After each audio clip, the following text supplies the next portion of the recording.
Graças a Deus, né? Podemos participar de um bom louvor que foi bem ensaiado. Já tocamos essas músicas várias vezes, tocamos ontem, tocamos hoje.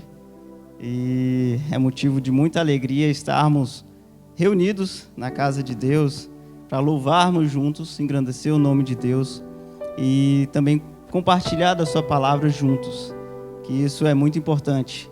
Foi assim no tempo de Cristo, foi assim depois de Cristo e tem sido desde lá até aqui. Amém? Eu quero ler com os irmãos o livro que está, o texto que está em Filipenses, capítulo 3, a partir do versículo 12.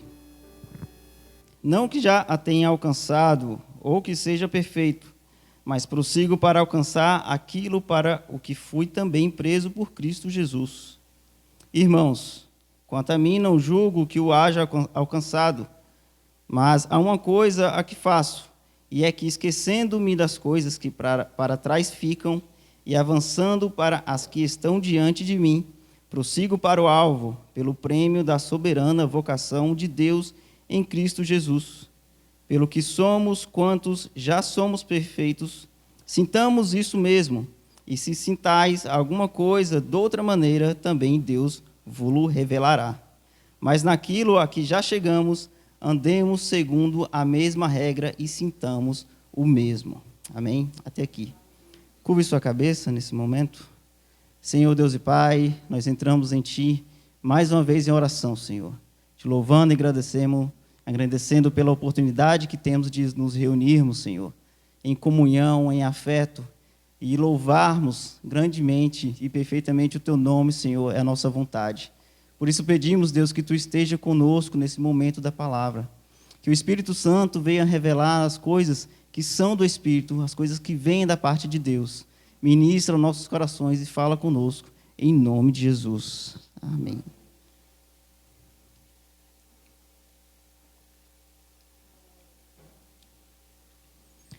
Queridos, o texto que lemos, ela compõe parte da carta que o apóstolo Paulo ele escreve à igreja, à comunidade de Filipos. Essa que foi uma das primeiras comunidades que Paulo ele instituiu, digamos assim, ele levantou, foi uma das primeiras e ele tinha por ela também um carinho, até por ser a primeira. E nesse momento da escritura dessa carta direcionada àquela igreja, àquela comunidade, ele escreve em forma de agradecimento, porque aqueles irmãos de Filipos enviaram ofertas para Paulo, uma ajuda, uma contribuição para Paulo.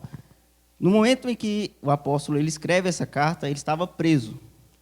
Então, você imagine aí, Paulo encarcerado, sem poder pregar a palavra de Deus, sem poder fazer a obra do Senhor, e limitado, digamos assim, por aquele cárcere.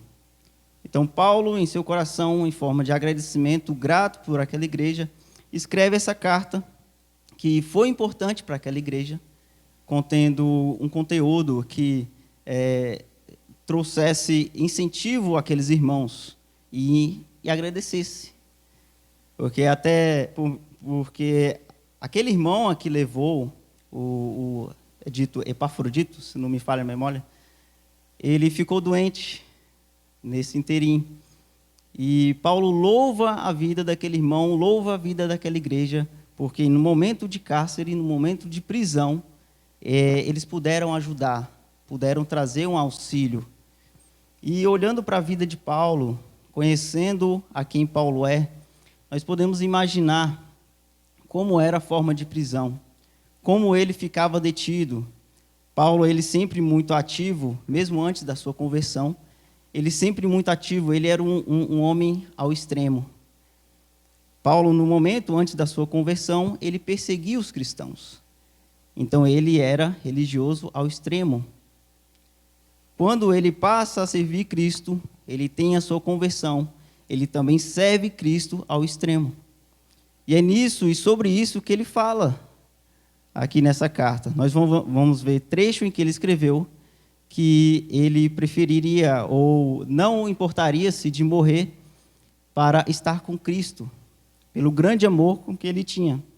E olhando para a vida e imaginando essa atividade de Paulo, ele estando preso, ele estaria, então, num momento em que ele não poderia exercer a função de evangelista, de levar a palavra, de pregar aos corações, de converter os corações. Você imagina Paulo, então, sendo impedido. Isso nos remete também à história do Evangelho. Quando lemos lá em Atos 8, por exemplo, nós vemos que o Evangelho ele começou a sua expansão através de perseguições, através de levantes e de impedimentos. Havia ali uma comunidade inicial cristã em Jerusalém, que até mesmo pelo nosso apóstolo Paulo, que naquela época se chamava Saulo, ele levantou contra aquelas pessoas uma perseguição, a fim de oprimir, a fim de fazer com que o evangelho ele não se tornasse algo grande. Mas isso não bastou. Nós temos relato que, quando começou aquela perseguição, aquelas pessoas, aquela comunidade, no momento inicial, ela começou a se espalhar. Ela tomou força naquele momento. Então, imaginamos, então, aqui o Evangelho ele já começando com um levante, começando com um impedimento. Nós temos relatos no mundo, e até mesmo hoje, em lugares em que o Evangelho, em que a palavra do Senhor não pode ser pregada. Naquela comunidade em que iniciava o Evangelho, muitos irmãos foram mortos, muitos irmãos ali sofreram prisões, foram espancados, e isso não impediu com que o evangelho ele se espalhasse. Foi naquele momento, naquele ponto inicial, em que o evangelho ele começou a se espalhar pelo mundo. Então nós vemos irmãos se espalhando pela Ásia Central, pela Europa, e isso perdurou anos. E ainda hoje o evangelho ele tem se espalhado. Você vê que a palavra de Deus ela não está presa. O próprio Paulo escreve isso a Timóteo. A palavra do Senhor não pode ser parada, não pode ser aplacada, porque se fosse algo em que não fosse da parte de Deus, seria um movimento que perderia força, devido à grande perseguição que existe. Hoje nós temos lugares em que o evangelho não pode nem entrar, não pode nem ser falado. Há países em que há leis que impedem com que o evangelho seja pregado. Hoje, nós aqui no Brasil estamos num estado laico. Nós temos liberdade para nos reunirmos, para falar da palavra do Senhor, para pregar o evangelho, assim como as outras religiões também têm. Mas nós temos essa liberdade aqui. Em países em que o evangelho não pode ser pregado e há leis que impedem isso, é muito difícil. Imagine uma lei. Imagine hoje se houvesse uma lei aqui no Brasil que impedisse com que nós nos reuníssemos, nós falássemos da palavra de Deus, cantássemos louvores. Só de imaginar, nós podemos pensar que só do fato de estarmos aqui, poderia entrar pessoas aqui, prender todo mundo, tirar quem está com o microfone, né? Talvez seria o pior. Mas há países que isso acontece, amados. Há países em que o evangelho ele não pode ser pregado, não pode ser falado. E como fazer? Como é que o evangelho sobrevive? Como é que ele consegue romper essas barreiras? A nível de exemplo, nós temos a Coreia do Norte, por exemplo, é o país mais fechado do mundo. E há cristãos lá que lutam, que pregam o evangelho, que estão firmes, porque amam a Jesus Cristo. Porque a palavra do Senhor ela não pode ser aplacada. É um país em que a adoração ela é voltada pelo líder supremo. Lá é um regime militar em que a adoração é feita para aquele líder, para a família daquele líder. Mas há cristãos que adentram esses territórios e fazem com que o evangelho ele possa frutificar, ele possa aflorar lá dentro. No momento como esse, é difícil para imaginarmos como é a perseguição. Nós não temos noção do que acontece lá dentro desse país. Só vemos relatos, algumas coisas, e mesmo assim é muito pouco o que conhecemos. Também existe, a nível de exemplo, a Índia. A Índia é um país em que há muitas religiões, milhares de deuses e milhares de crenças, devoção àqueles deuses, mas ali há cristãos. Há um relato de um pregador que ele conta que uma vez ele começou a ministrar. Lá em alguns locais não é impedido ministrar o evangelho, mas não pode ter a conversão. Ele não pode fazer um apelo. Mas em algumas regiões é permitido pregar o evangelho. Então, esse pregador ele fala que ele começou a ministrar, começou a falar aquelas pessoas, e era um período de muita seca, era um período que não chovia. E ele fala que começou o seu discurso, a sua pregação, falando que veio falar a respeito do único e verdadeiro Deus.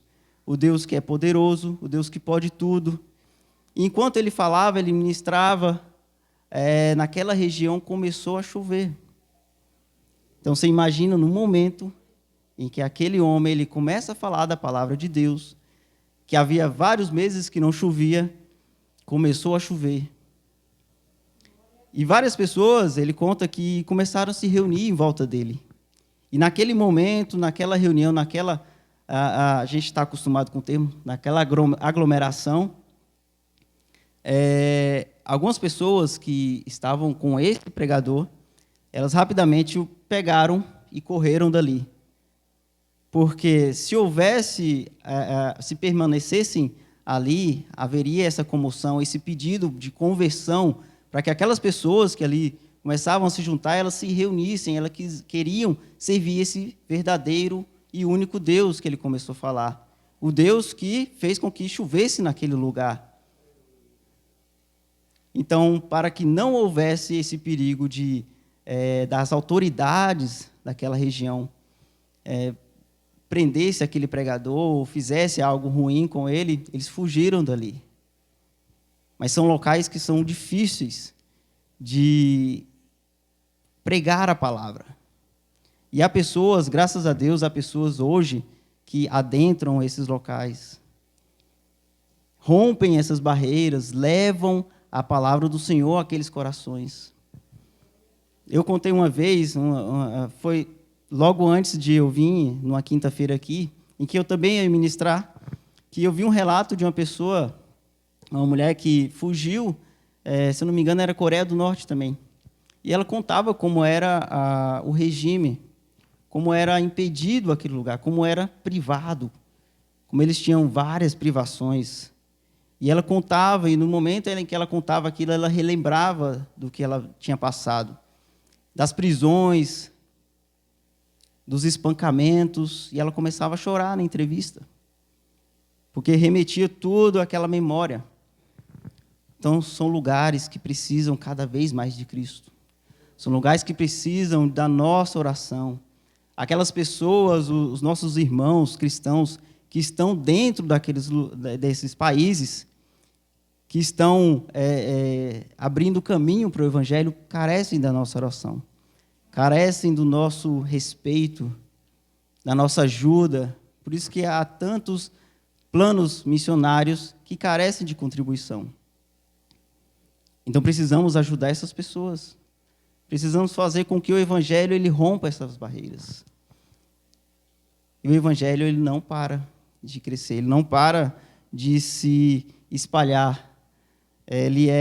Eu gosto de pensar que o Evangelho ele tem um superpoder, que é o poder implacável.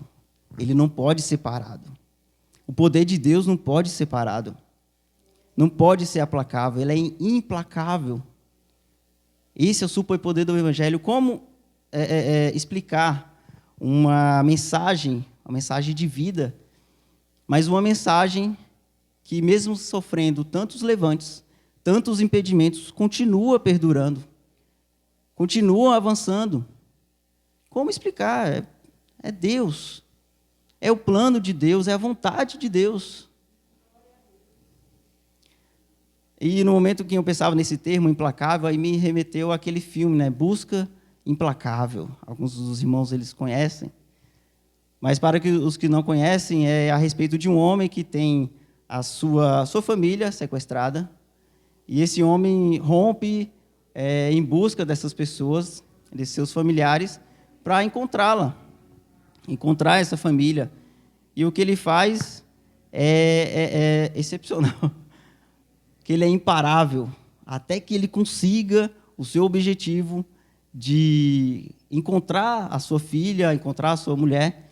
Ele não pode ser parado. O pastor até brinca, né? Às vezes, que é aquele tipo de filme que a gente vê o mocinho fazendo coisas pior do que o vilão e que a gente continua torcendo por ele, né? Mas o Evangelho, ele é implacável. Ele não pode ser parado. Pode ter o levante que for, pode ser a força que for, ele rompe essa barreira. Pelo poder de Jesus Cristo, pelo poder da nossa fé, nós podemos romper barreiras, fazer com que o Evangelho ele seja cada vez mais proclamado, cada vez mais espalhado pelo mundo. Isso é maravilhoso, amados. Nós imaginarmos que há uma força tão grande e que está a nosso favor. Essa é a verdade.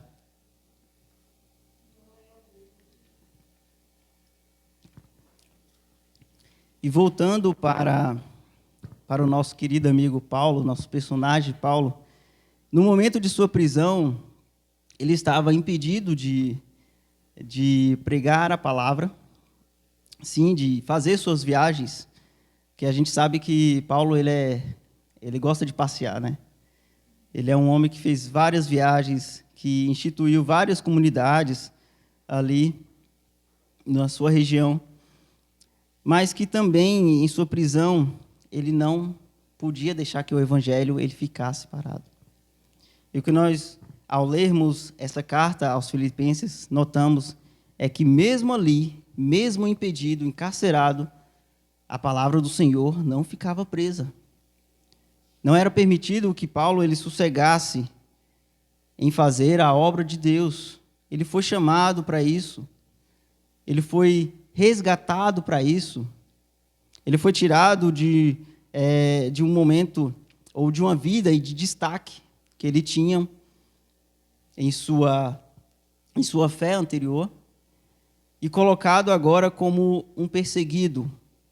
Era um homem que perseguia, passou a ser perseguido, passou a sofrer levantes, a sofrer prisões, porque ele proclamava a palavra do Senhor.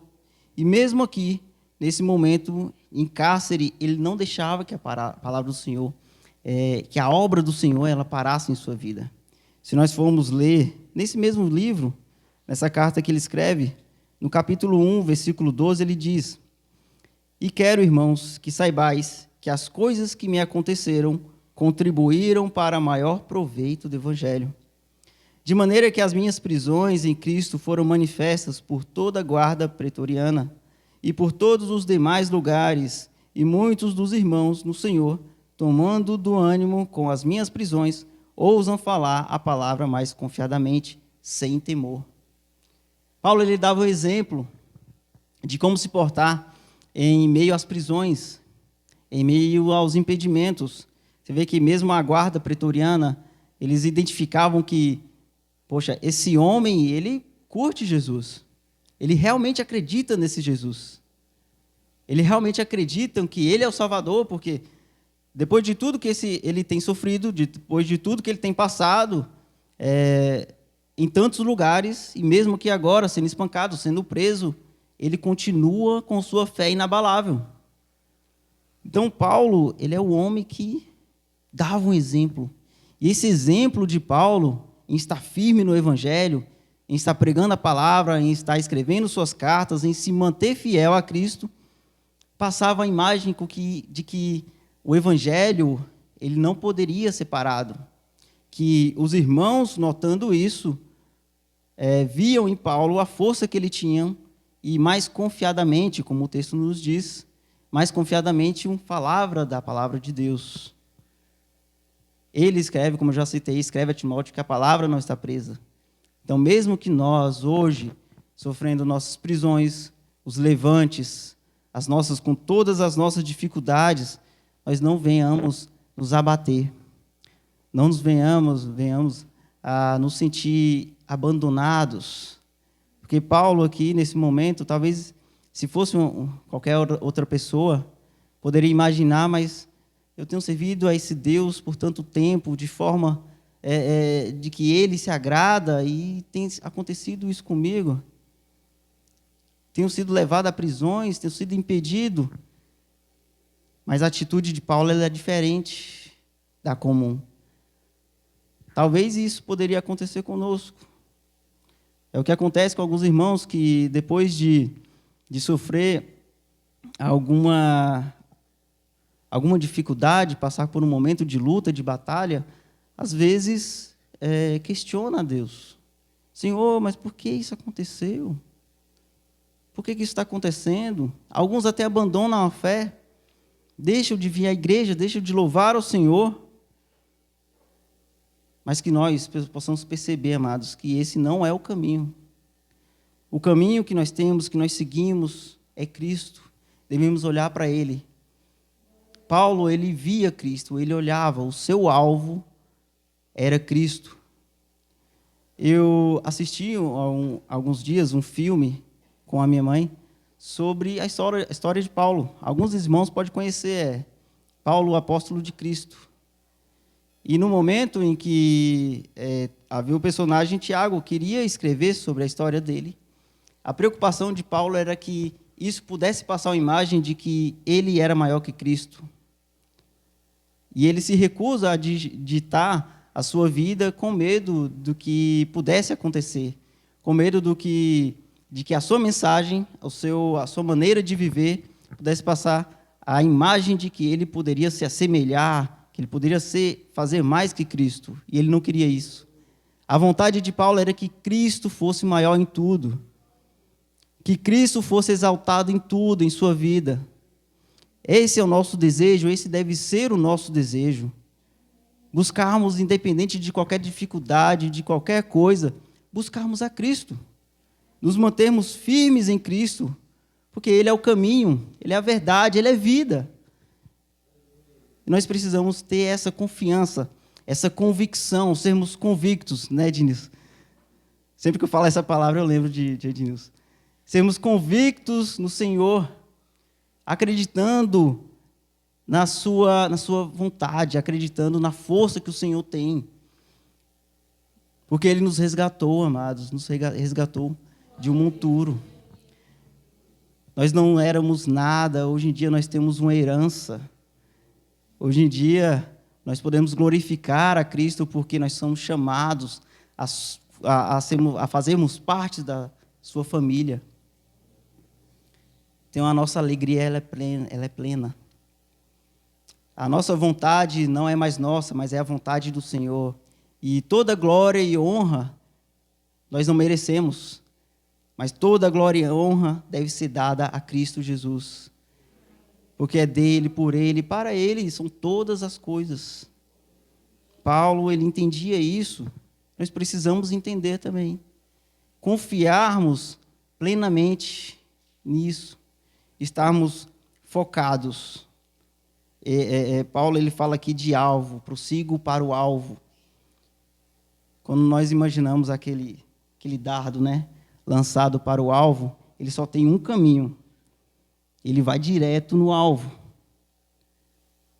Então, há somente um caminho a que podemos seguir. Um ponto focal em que podemos ter, que é Jesus Cristo. Confiarmos plenamente em Jesus Cristo. Ele ainda escreve no versículo 21.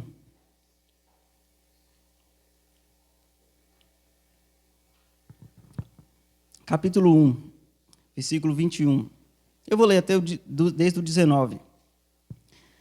Porque sei que disto me resultará salvação, pela vossa oração e pelo socorro do Espírito de Jesus Cristo. segundo a minha intensa expectação e esperança de que em nada serei confundido, antes com toda a confiança em Cristo, será tanto agora como sempre engrandecido no meu corpo, seja pela vida, seja pela morte, porque para mim o viver é Cristo e o morrer é ganho. É forte, né? Paulo, ali naquela prisão, ele não se importava em morrer. Ele poderia, sim, estar condenado naquele momento, poderia ser executado, mas ele não se detinha a isso. Ele não ficava com a sua preocupação nisso. Ele mantinha o seu foco em Jesus.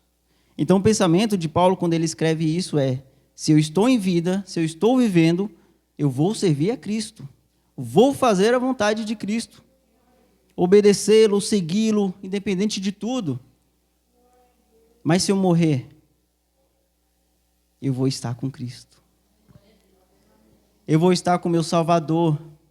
Isso não é perder, isso é ganhar. Por isso que ele fala que o morrer é ganho. Que nós podemos também ser assim, amados. Se estamos em vidas e estamos vivendo para Cristo, para o louvor e glória de Cristo. E se a morte vier, nós estaremos com Cristo. Porque é nisso que nós confiamos. É para isso que nós fomos chamados, somos convidados a fazer parte da família de Deus. Nossa esperança está nisso. Está em que o dia o Salvador, ele virá. E ele buscará a sua igreja, restaurará a sua família, a sua casa, e nos porá diante dele. Então, nosso foco é Jesus Cristo. Não há outro caminho a não ser Cristo Jesus. Amém? Glória a Deus, glória a Deus.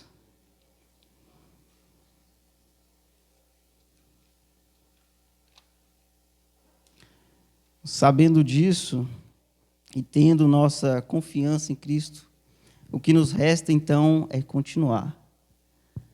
É perseverar. A mensagem focal nessa noite é a perseverança. Quando eu falei do Evangelho, o Evangelho ele persevera continuamente, não é verdade? Ele não pode ser parado, ele é implacável, ele continua. Da mesma maneira, Paulo, sofrendo tantas prisões, tantos impedimentos, ele continua. E nós também precisamos continuar. Afinal de contas, a nossa jornada ainda não terminou. Nós não sabemos o dia nem a hora que nosso Salvador virá nos buscar, mas precisamos continuar, precisamos estar focados em Cristo. Há algum tempo atrás,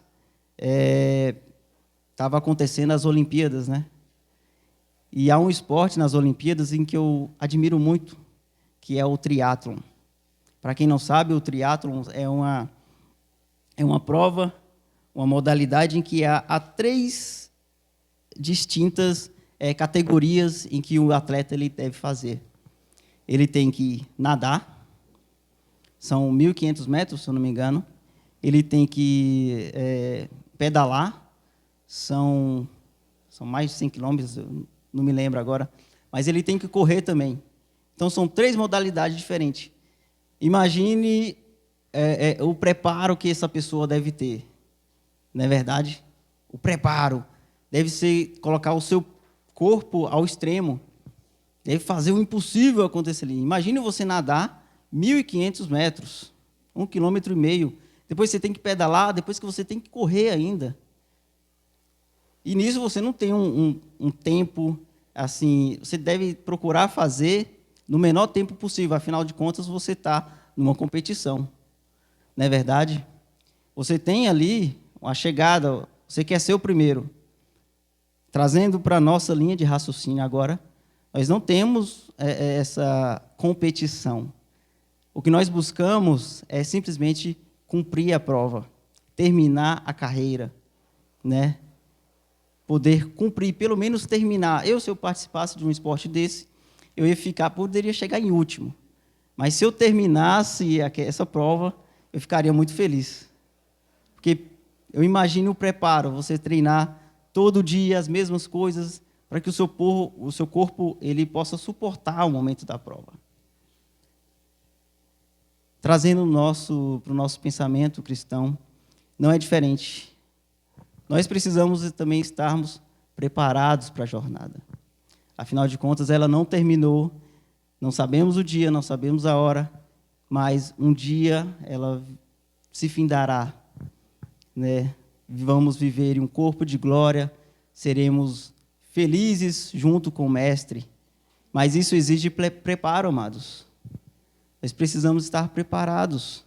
Por isso é tão importante hoje nós mantermos a nossa rotina de oração, o nosso estudo bíblico, e estarmos sempre cada vez mais motivados em buscar o Senhor.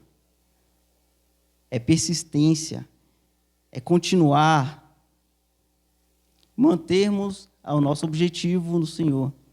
Afinal de contas, nós vamos terminar a carreira, vamos terminar essa prova, preparados, firmes, fortes, com o nosso corpo fortalecido, para que possamos suportar a luta, suportar esses levantes.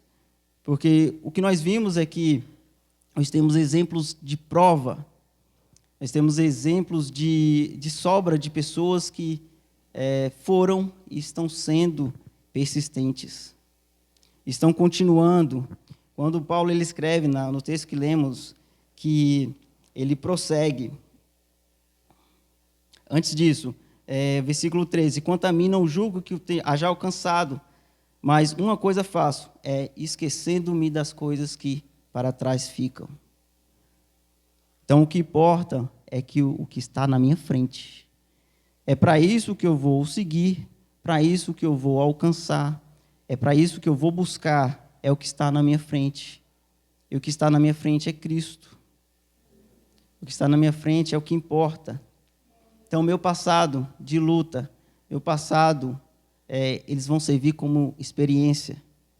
O que aconteceu está lá atrás. Vou lembrar, vou me regozijar porque eu venci aquilo, venci a prova, venci as privações. Mas para onde eu vou prosseguir está na minha frente. Então, possamos avançar, amados, assim como o Evangelho, ele avança, ele quebra barreiras, ele continua avançando, continua se espalhando, assim como temos o exemplo de Paulo, que mesmo sofrendo prisões, privações, passando por lutas, ele se manteve focado no Senhor, se manteve ali ligado nas coisas de Deus, fazendo a obra de Deus. Nós hoje temos as nossas lutas, as nossas dificuldades, os nossos impedimentos, mas para onde precisamos ir é para frente, é buscarmos verdadeiramente a Deus, buscar verdadeiramente ao Senhor, depositarmos a nossa confiança nele, sermos persistentes, perseverantes. A palavra é perseverar, continuar, amados. Essa mensagem de Paulo veio como incentivo para mim, um incentivo em continuar a manter a minha fé, a minha devoção em Jesus, manter a minha vinda, o louvor que eu dou a Jesus Cristo de forma contínua, sempre procurando a me aperfeiçoar mais, a manter mais a minha vida ligada no Senhor. É nisso que precisamos focar, precisamos buscar e mantermos a nossa fé ligada no Senhor, focadas no Senhor. Para onde nós avançamos, será para a nossa frente. Cristo, ele não está no passado. Cristo é o nosso futuro. Então, é para lá que nós vamos. Amém, queridos? Então, essa é a palavra do Senhor para essa noite. Uma palavra para que você esteja cada vez mais disposto e está cada vez mais prudente na vinda de Cristo, está cada vez mais focado no Senhor, sendo persistente, sendo perseverante na mensagem, essa mensagem que não para, e estarmos prosseguindo para o nosso alvo, que é Cristo, para aquilo que está à nossa frente. Amém? Então, glória a Deus, eu louvo ao Senhor pela oportunidade, louvo a Deus pela palavra que me alegrou, me incentivou, e entrego no coração dos irmãos, para que o Espírito Santo possa falar cada vez mais, verdadeiramente e profundamente com a todos. Amém? Eu agradeço a oportunidade, em nome de Jesus, que as palmas louvem ao Senhor.